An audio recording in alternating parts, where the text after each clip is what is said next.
Hello again, everyone, and welcome to another edition of Late Night Reds. I'm Skylar Webker. He's Ben Brown. Ben, we actually have Reds topics to talk about as the offseason is kind of fully starting to get started.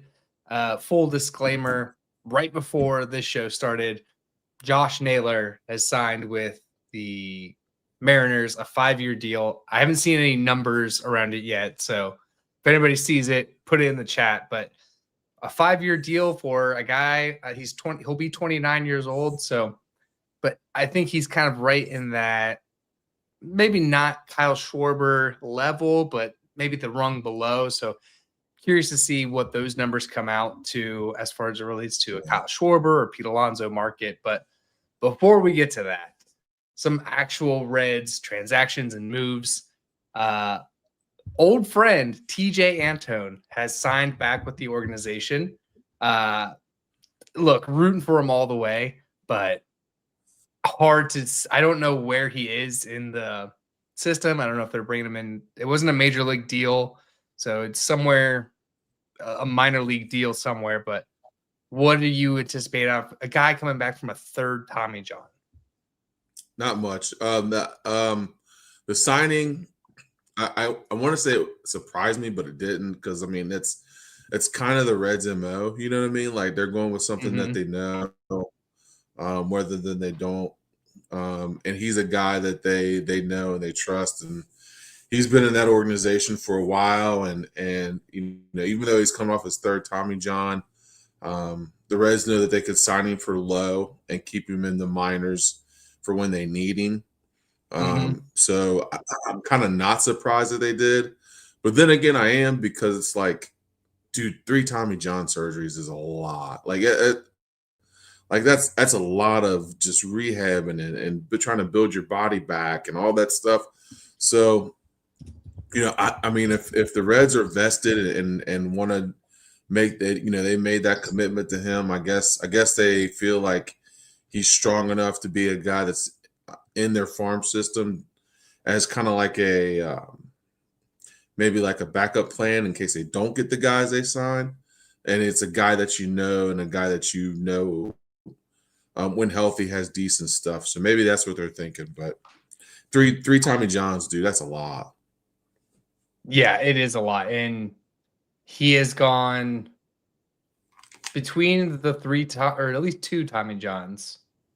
He's pitched 7.2 innings between 2 Tommy Johns. So it's not like they had some space in between and then got it done again. Like, these were like kind of back-to-back Tommy Johns here. Yeah. So rooting for the best for him. I hope he proves us wrong and can be the TJ Antone that we saw in that 2021 season.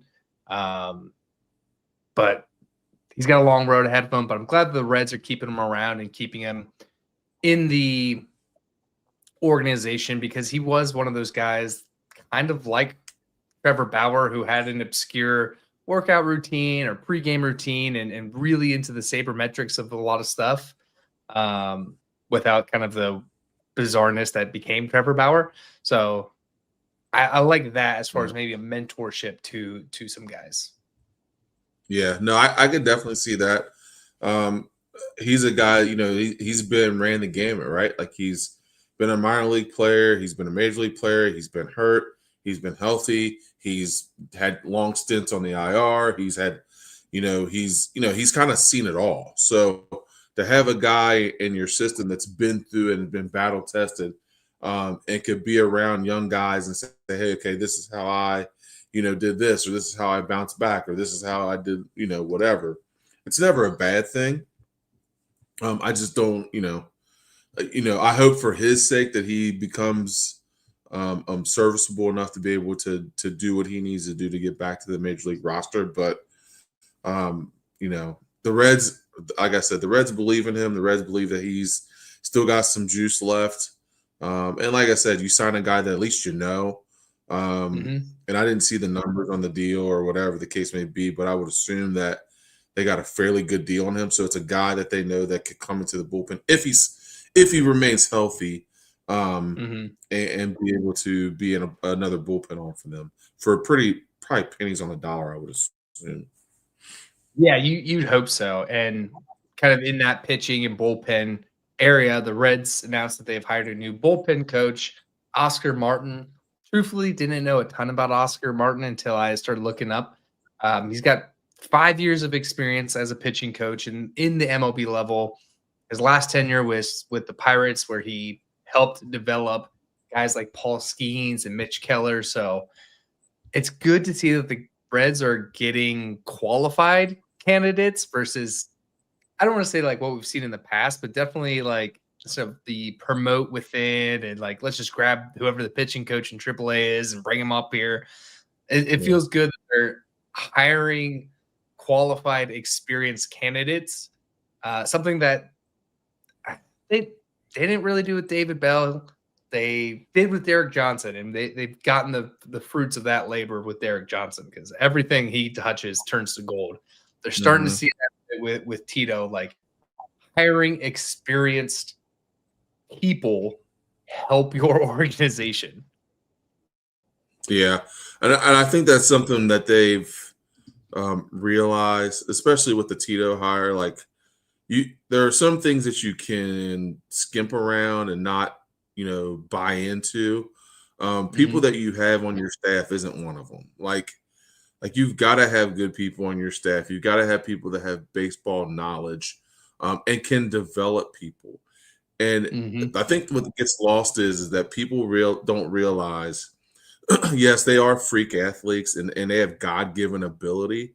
Um, but who you put around them to develop them, even guys like Hunter Green, even guys like Paul Skeens, even guys like a Nicola Dolo or any of those guys, they still are looking for ways to get better. They are still looking for tips and tricks on how to develop and improve. So you have to put somebody in those positions to be able to help them do that.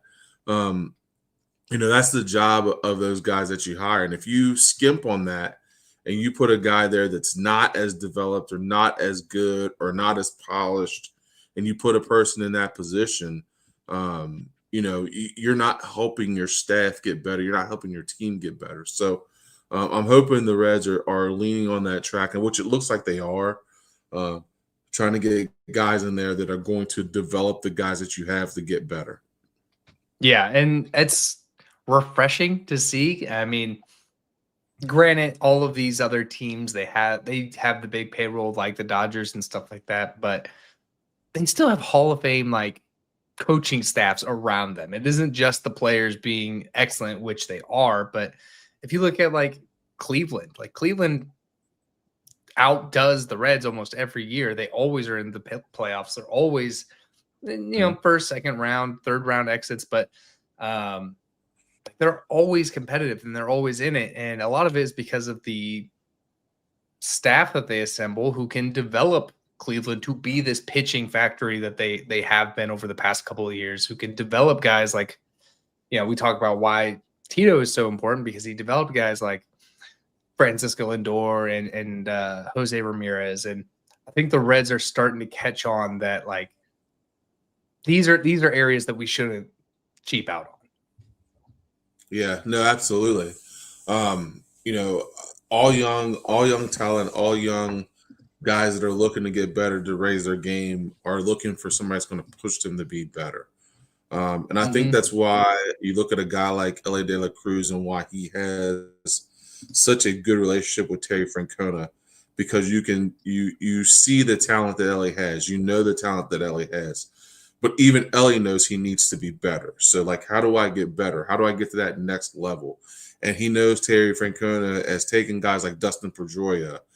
He's taken guys, that have had that, Francisco Lindor, guys that have all the God given ability, but they need that extra to be better. Yeah. So, that's where you can't skimp on. You can't try to cheapen and do anything less than. You got to have guys that are going to make your guys better. So, getting good hires in, getting guys that can work with professionals and get guys better and help them develop is only going to make your team better. You bring up a great point, like Cleveland. Like Cleveland doesn't always have the flashiest names, but all their guys are always competitive, and they Hmm. always seem to be in the hunt to win baseball games. And that comes from development and I mean, of course, you have to have a certain amount of talent, but you also have to have guys that are going to show you how to play the game in a better way. Absolutely. And hopefully a guy that they're developing quicker. Um, every time I look online, it's Alfredo Dunn, the Reds' second prospect in their system, catcher, DH. But man, that guy is hitting. I mean, Mhm. just he can't stop hitting tanks. Those last three home runs, which were 2 games, 381, 453, and 456. I mean, this guy can hit. Yeah, no, those are bombs. I mean, that's those are tape measure shots. And hopefully he's there, and it looks like he's playing well and starting to fall into that category of being. I mean, not falling into, but he's already one of the top prospects. But maybe his development is starting to accelerate a little bit to where you can start to look at pushing him through the ranks and being better and if he's going at this rate, dude, I mean that's it's pretty good to see, especially in winter ball. um to see that development, see him doing what he's doing is a pretty cool feat. Yeah, and like I said, he hopefully developing quicker. I mean, he's still an A ball right now, so Yeah. I don't think he has a chance of sniffing the major leagues right yet. But if he can fly through the system and keep doing what he's doing, I mean, you can always use another hitter on this team, especially this team. Yes. Absolutely. Yeah. It never hurts to have a guy in your lineup that can hit tanks. So, and hit the baseball. So it's definitely, to see that kind of, it makes you happy to see that, because we talked about that before, the depth in our farm system and some of those guys, of course, aren't going to be ready, for a while, but to see them have the winter that they're having and doing the things that they're doing is pretty cool to see. Yeah, and kind of brings us to our main topic of the night is Nick Kroll. This is kind of his time to shine. He interviewed with Charlie Goldsmith, who wrote a great piece. He's a great follow online, so go follow Charlie Goldsmith. But kind of broke out what his checklist for this offseason are, and the first line item that he calls out is rebuild the bullpen. Um, I mean, he's got four spots that are going out the door with Martinez, Pagan, Barlow. I forget who else is falling out of that bullpen, but a lot of free agencies leaving in that bullpen. So that was Mhm. his. It's interesting that is his first kind of checklist item. With quickly following after that, a lot of reports, and I mean a lot of reports coming out of the GM meetings that the Reds have serious interest in all-star closer Devin Williams, who has haunted the Reds forever when he was in Milwaukee. I mean, I love that. This is the first time in a long time that you hear the Reds being involved with marquee big name free agents. Yeah, no, that's definitely a good sign.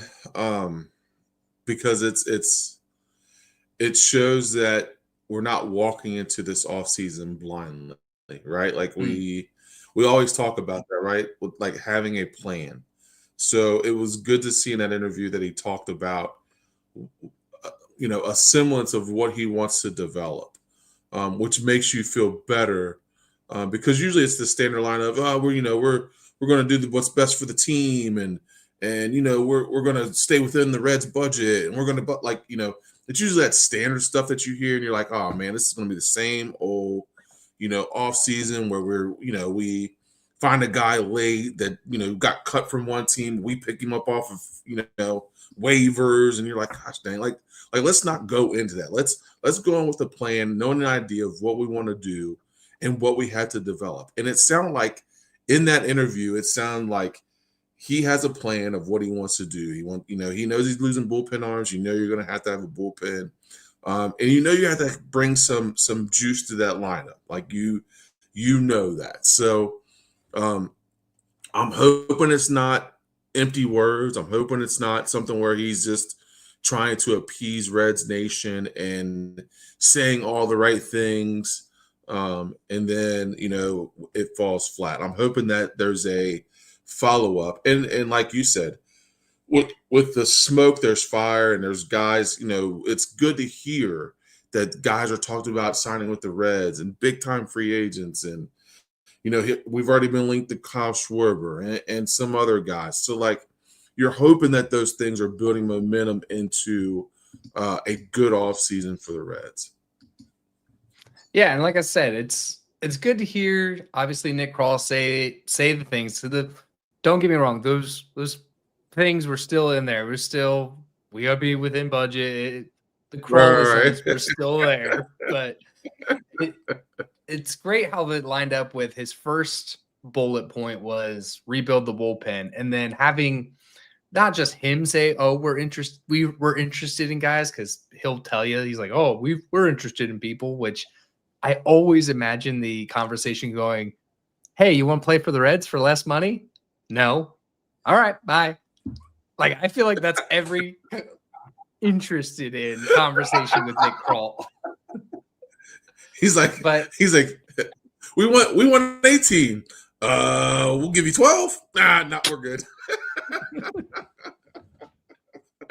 So I feel like that's always the imagination I have of Nick Krall making free agents calls, but to hear other like reporters like Jeff Passan and lots and lots of like national reporters saying that the Reds are interested in Devin Williams, that part makes me feel a little bit better, whether they land him or not. But knowing that I don't want to say trying, but knowing that it's not Nick Krall telling you that they're interested in that's the word on the block that they're interested in. Yeah. No, that's a good point.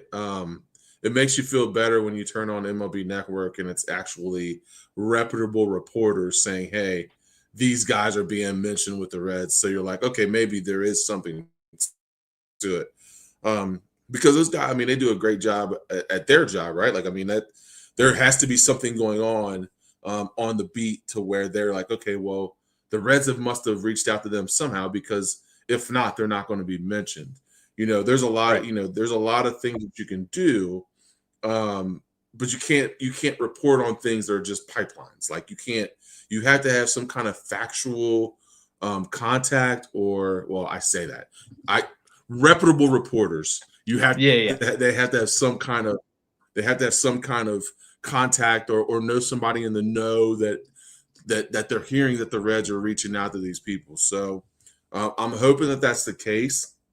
With people that are reporting it, I'm hoping that's the case, that the Reds are reaching out to some of those people, and it is starting, to draw some good interest in the Reds all season. Yeah, and listen, if they get Devin Williams, this pitching staff, I mean, it's already a really great pitching staff, but adding a elite closer arm to the end of that staff, I mean, that's going to be very hard to beat, especially as we hopefully keep making the playoffs. I mean, they were a playoff team this year. You hope that they can keep their foot on the gas around that. So hopefully, and then with a new bullpen coach who's developed Paul Skeens, like, I think that's a pretty good coach to have, on top of a Terry Francona as your manager, on top of Derek Johnson as your pitching coach. So I like it. I think it's a perfect storm for bringing in key free agents, making guys want to come play for Cincinnati. The other piece of their, like, so the spend has fluctuated online, but it pretty much sits around 20 to 30 million is what they have to play with. Now I don't know if they'll be able to get Devin Williams and then a Kyle Schwarber level bat. Their second piece of Krall's checklist here was get better offensively and defensively. Mm-hmm. I get it, the defensive piece. But personally, and you might be able to correct me if I'm wrong, I feel like you could teach the defensive piece.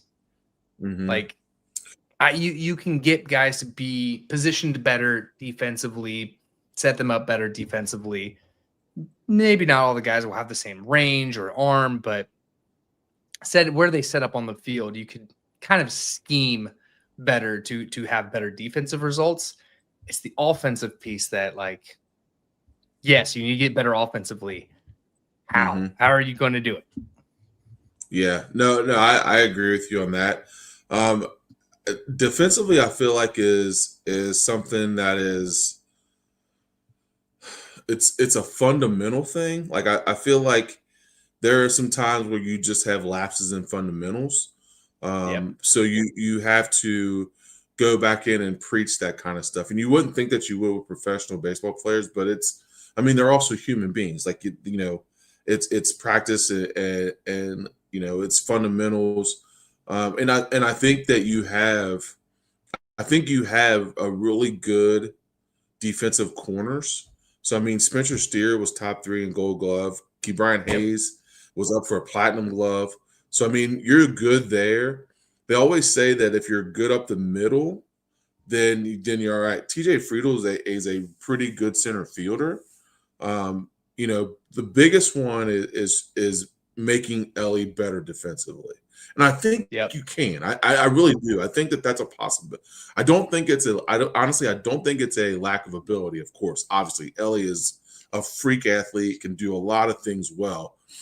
I just think sometimes he's 23, dude. He has, you know, he has lacks in, you know, he has lacks in fundamentals. He has lacks in things that he does. And I think that's the big thing that Terry Francona and those guys will work on him this offseason is that even though a lot of plays come easy to you because you are a freak athlete, it doesn't mean that you can forget the fundamentals. So I think that's where the big thing they're going to stress with him. And if you're good there, and Matt McLean's a fairly decent second baseman defensively, if you're good at those spots and up the middle, you're usually pretty good defensively. So I think that's something where that's more working with the coaching and trying to get those guys better. Which, like I said, Steer and Key Brian Hayes, I think you're aces. Like that's legit. It's just getting Ellie more focused on.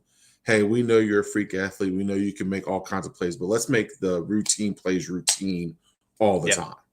So Yep. I agree. yeah, but I definitely think that offensively has got to be your focus. I mean, that's got to be your focus. You have to, you know, along with good defense, you have to be able to have timely hitting, and you have to be able to hit in clutch spots, and you also have to be able to have somebody in your lineup that can hit for power. That is a threat to be able to tie up a game when you're down 3-1 or when you're down 2-1, and a guy in that lineup that can do that consistently. Yeah, I agree. And reading that article from Charlie, they they mentioned like, oh, Steer. We've talked to him about going back out to the outfield. It tells me that they have a plan at first base, but if as the fan looking at it, this guy finishes in the Gold Glove conversation at first base. Why are you eager to take him out of first base to put him back out in the outfield? Yeah. Unless you have a guy like Schwarber. They've also light connections and rumors with Pete Alonso have been floated out there. So, like, unless you're bringing in a first baseman with a huge bat, I'm not as eager to put Spencer Steer back out in left field. No, I mean the guy. I don't know. I like for me, like that's got. I mean, unless you're going to bring in a guy like Pete Alonso, that's going to bring his bat, his power, and then you can say, okay, let's do that with Steer. But for my sake, having a guy at first base that you know can make plays is crucial. You know, especially, you know, when you've had a guy there that can't move or make plays.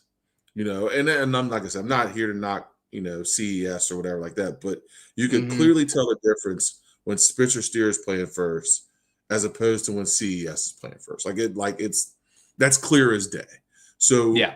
unless you're going to bring somebody in that is a proven first baseman with a bat, you have to leave Spencer Steer at first base. You don't do what he did in the second half of a season playing first base and be in Gold Glove conversation. That doesn't happen every day. So you got a guy there, unless you're going to bring in a big bat or somebody that can play first and that's going to, hit 30, 35, 40 home runs and driving 100 plus runs, and that's your answer, then you have to leave Spencer Steer there. Yeah, and I understand that they want this flexibility and versatility in all of these guys, but like at some point you just gotta like let a guy play a position and get his mind right about that. I mean, we saw Mm-hmm. that with Noel V. Marte. Kind of, am I going to play? Am I going to be in late inning such games because of the defensive things? As soon as he got settled out in right field, he was great as far as a fielder and as far as a hitter. So, and you can't ask these guys because everybody's going to say, I would play wherever you want me. And that's not I'm always the do what I best want. situation. Yep. Yep. No, absolutely. Yeah, players are gonna play whatever you ask them to play because that's just being a professional. You know what I mean? Like that, they're not gonna be like, oh, I'm not. Hold on, let me take that back. Most people would not argue about where they're going to go and how they're going to play, or where they're going to play. But there's something with knowing where. There's something with knowing that you're going to be the guy in a spot every day in and day out consistently that makes you a better player. So when Yeah. Marte knew he was going to be a right fielder, the bat came along with it because he knew I was going to be in the game. I knew I'm going to be in the lineup. I know I'm going to be in right field. I know I'm going to play every day in right field. So now everything else is falling into place. So, that consistency helps. Yeah, I agree. And like I said, I get it. You want guys to be a little more flexible that can play more than one position. And Spencer Steer definitely has proven that he can be that guy. Offensively wasn't his best year, I would say. Mm-hmm. I haven't even seen where he was, but you're right. You don't get put into Gold Glove consideration when you only play there half the year because you were at second and you were on left and then you were DH. So Mm-hmm. I think you have something with Spencer Steer at first. I think priority wise, I would aim for a outfielder with a good bat. And a third point on Kral's checklist, and I thought this was a wild thing to say. He says that he wants to replace Austin Hayes' production. Austin Hayes was a 105 OPS plus. He was just over a league average player. So you want to bring in another league average player? It was a crazy thing in my mind. Yeah. And sometimes like when he says something like that, I do it has to make you wonder what he thought of or what he thinks of like just players in general. Like we look at Austin Hayes and just on sheer numbers, like we look at his numbers, and I mean he wasn't terrible. He was just an average, very average baseball player by the numbers. So for him to make that statement, like I almost feel like he feels like he was just this like great offensive producer. Um, Yeah. and that wasn't the case. Like I don't see where he's like, man, we've really got to replace that guy. I'm like you said, he's just a very average run of the mill outfielder. Like I feel like you could find that anywhere in free agency. You know what I mean? Like I don't know, but I you do have to replace him. I mean, yeah, I don't want to put too much emphasis on Austin Hayes because he was very average. I mean, he was a very average player for us. So I mean, Yeah. that's a And very weird statement to make. and you declined his option. Like you could have Right? just Yeah. kept it. Like you could have. You declined it. Like it doesn't even make any sense. Like You said he wasn't good enough, not us.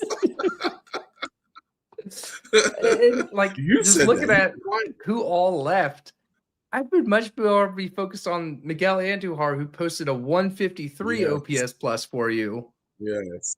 They're Yep. worried about what Yep. Austin Hayes brought you.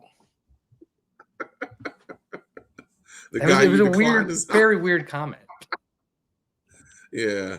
It doesn't make a whole lot of sense. But yeah, it's a yeah, it's that was a weird statement to say. But yeah, I would definitely be more worried about Andahar and bringing him back than I would Austin Hayes, the guy that you didn't sign back. So it doesn't make a whole lot of sense. Yeah, and I had a SPO track pulled up because they do a very good job as far as market value of people. Miguel Andujar's average or estimated to have about $6 million contract. That's within the Reds window or payroll. Devin Williams also slated to make about $6 million, which is also in this Reds payroll. So right there is $12 million. And you address a bat. If you can get a whole season of Miguel Andujar, that definitely helps this team. I don't know if it's like NLCS puts them over the edge team, but definitely helps having an entire season of that guy, as well as Miguel Andujar. We talked about the bullpen.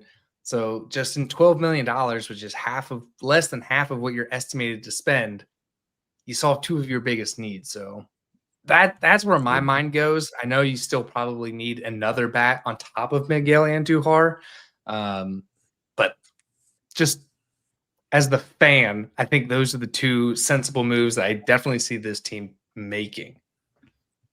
Yeah, I think that those are the ones that make sense, right? Like that you to get Andujar for a whole year, and he gives you that production that you're looking for. And also too, like for me, like he's a guy that was a bonus guy. Like he wasn't a guy that when he came in, I was expecting him to do what he did. And he came in and just lit it up. I mean, it was really cool to see what he did to that lineup and how he made them.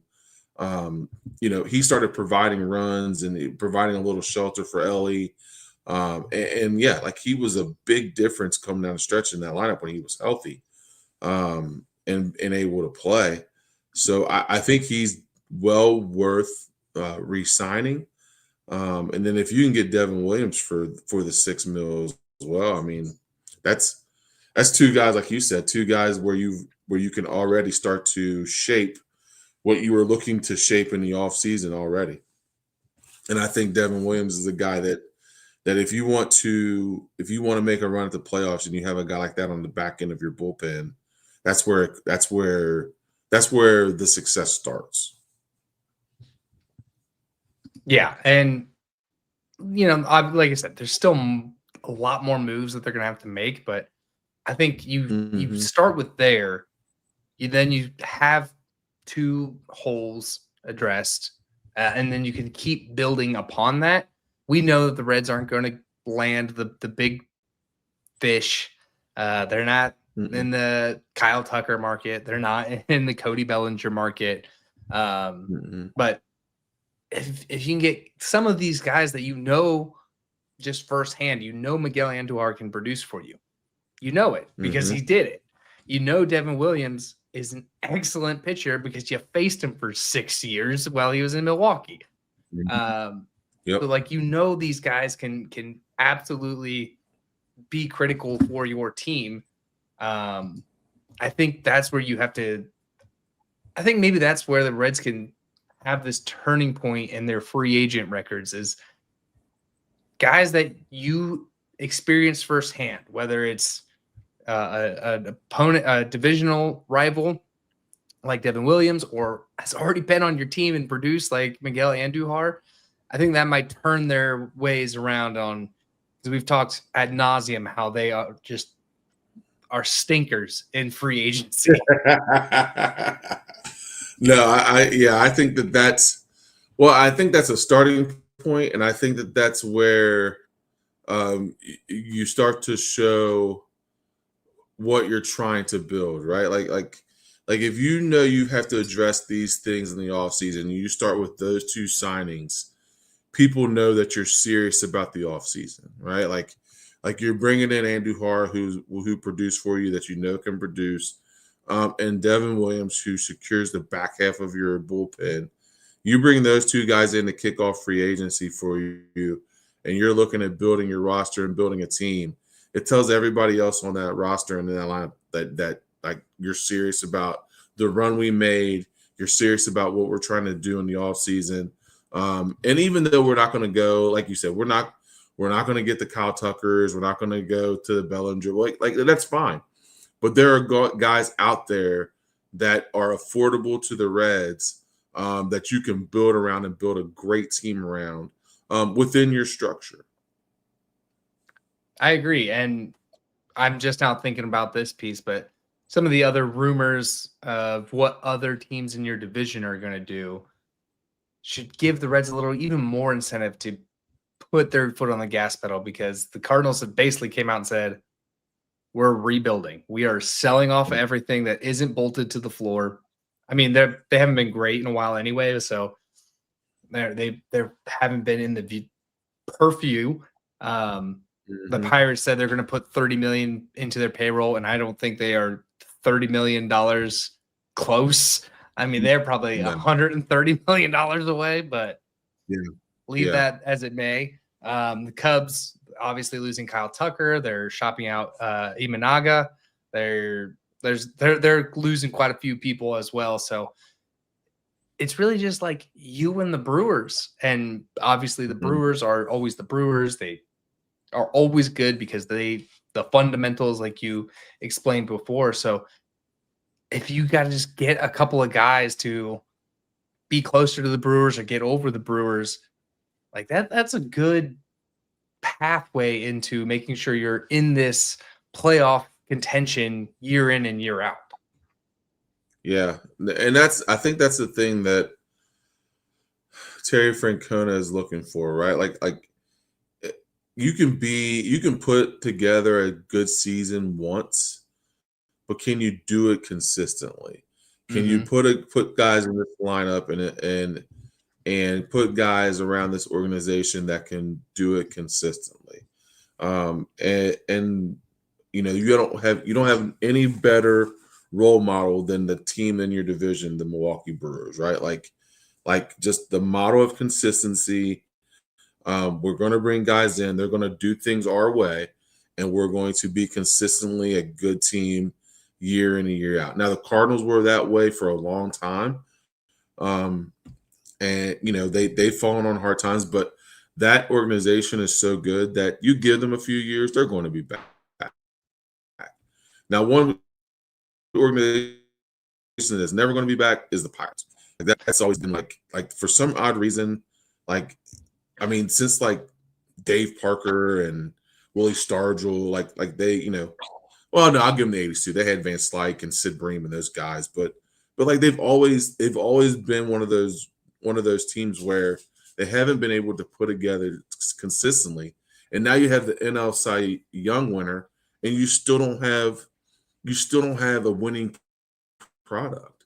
So then you're like, oh, well, we're going to put 30 million, like you said, we're going to put 30 million into it. I'm like, 30 million doesn't erase 90 something losses. Like you guys were bad. Like you weren't a very good baseball team. So, you know, I don't know. I think it's the consistency that you need if you're looking for the Reds. Like they want to be consistent year in and year out. And I think that's what Terry Francona is trying to build. And he's trying to get that through the management. Like you don't have to make big splashes. Just bring in guys that are going to help us be better than we were last year, because we've already built a playoff caliber team. But now let's add some pieces to where we can be better and be consistent year in and year out. You got me sold, dude. I'm on the dream. No doubt. Well, I think for that we can wrap up out of here. We'll keep everybody up to date as free agency moves come in and out. Stay tuned to the channel because we'll probably have emergency pods whenever a big name signs or if the Reds land that big name. But until then, we encourage everybody to use our code Riverfront to get $20 off your first purchase through SeatGeek. It can be, well, you probably don't want to go to Bengals games right now, but it can be anything. It can be any concerts coming to town. It can be, Disney on Ice, whatever it is. Use our code Riverfront to get $20 off your first purchase through SeatGeek. We encourage everybody to join our ever-growing Cincinnati sports fandom and support the show through patreon.com/riverfrontcincy.